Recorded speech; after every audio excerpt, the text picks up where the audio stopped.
Right now, we're going to shift our focus to right field. As for me, we're talking about catcher. I want a defense-first person.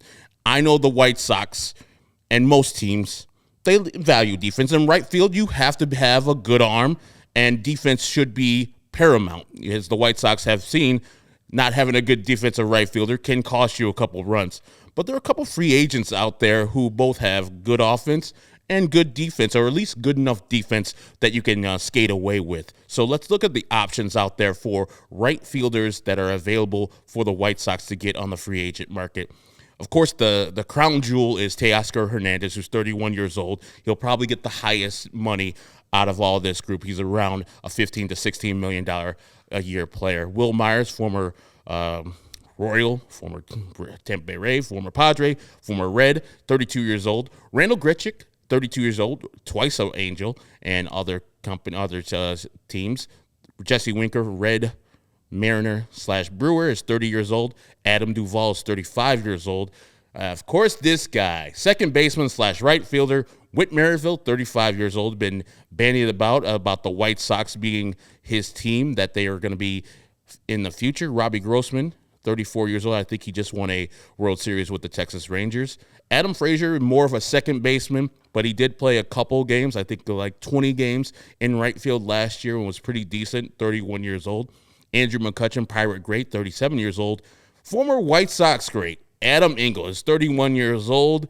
And the last on our list, and there's much more, but Hunter Renfroe, 31 years old, more of a guy with the bat, with the power arm. So out of that list, Vinny, anybody that, strikes you that this is a White Sox guy, that there might be a matchup for them? Well, I mean, I think, Whit Merrifield's name is on that list. And when you talk about what the White Sox could still do, he obviously is a name that comes to mind for various reasons. It's just been reported it has been reported that they're interested in him. He's a guy who has history, of course, with Pedro Grifol being a longtime Royal. He is someone who has positional versatility.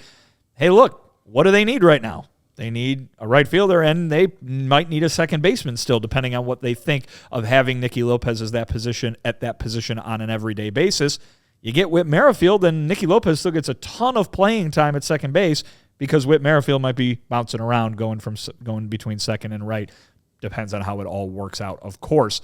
But we'll see. It's obviously thought of by a lot of folks that he might end up here, but he's a veteran with some pretty good numbers on his resume, even if last year wasn't the greatest. Maybe he's somebody who demands a price tag that's a little too high. Another name that jumps out, again, guys, we're talking about defense first, right? Mm-hmm. Randall Grichuk, his defensive numbers were all right last year. They've been all right in the past. That might be something that gets them that clear-cut defensive upgrade that they're searching for, because when we asked Chris earlier this week at the winter meetings about right field and what they could be looking for, he mentioned defense specifically when it comes to looking for an upgrade. So again, I think that everywhere that is still quote-unquote open on the field, you're going to be looking at them doing similar things to what they did at shortstop and to a lesser degree second base, and trying to get guys that are,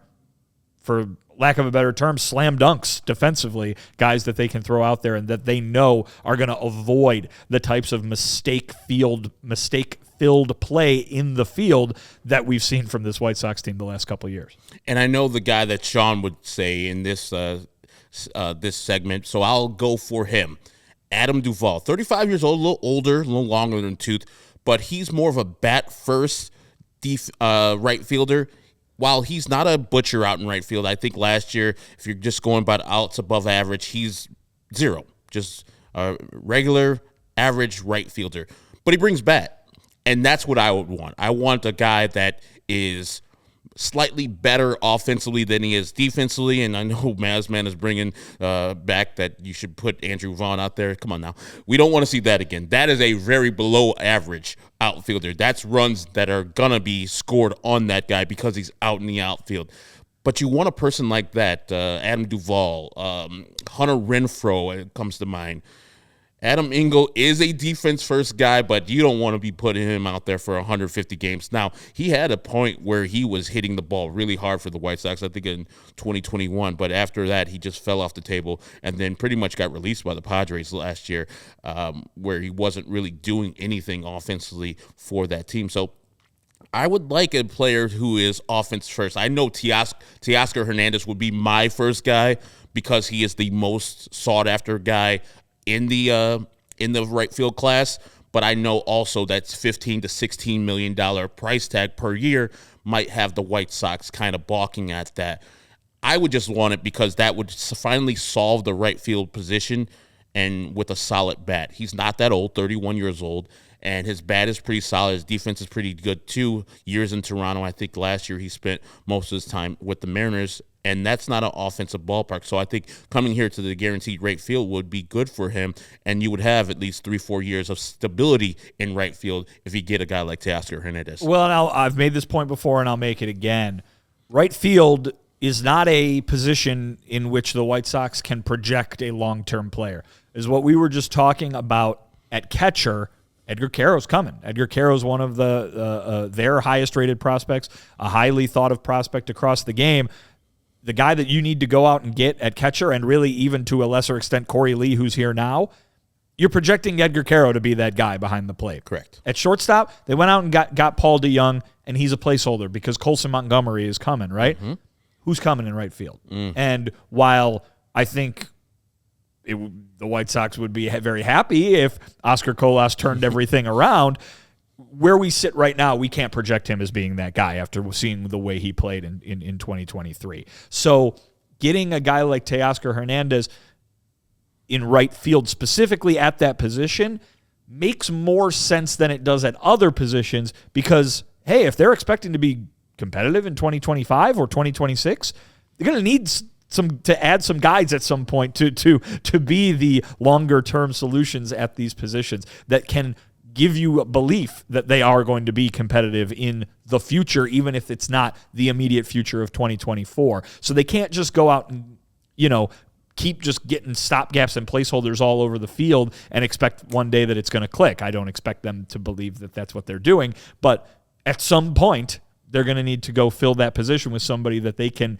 count on being there for a little bit.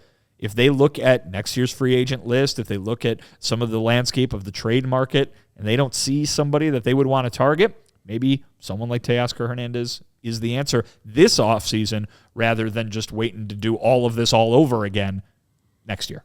Yeah, and I think that, the name Teoscar Hernandez, as people bring up, strikes out a lot. But when he connects with the ball, that's what you need. You need the home runs, the slug that he brings to the table. The White Sox as a group strike out way too much, and they don't bring the slug to the table at all. If you're going to strike out, in my philosophy, you better be running into a couple and hitting a couple home runs when you do strike out. So I don't necessarily care that he strikes out a ton.